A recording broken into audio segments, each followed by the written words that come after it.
നിങ്ങളുടെ മക്കള് കേൾക്കണം, മോനെ അത് പാടില്ല എന്ന് എന്റെ ബാപ്പമാരെന്റെ ഉമ്മമാര് പറഞ്ഞു കൊടുക്കണം. നമ്മുടെ മക്കൾ ഒരു പക്ഷേ ആർഭാടത്തിന്റെ വൃത്തികേടിലേക്കൊന്ന് കടന്നു വരുമ്പോ മനസ്സ് കൊടുക്കേണ്ടുന്നത് ബാപ്പയാണ്, മോനെ ചെയ്യല്ലേ.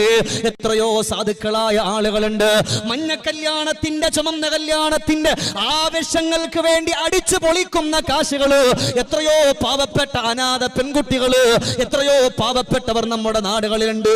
വീടില്ലാത്ത എത്ര ആളുകളുണ്ട്. അല്ലാഹുവേ, കടത്തിന്റെ കണിയിൽ കഴിയുന്ന എത്ര ആളുകളുണ്ട്.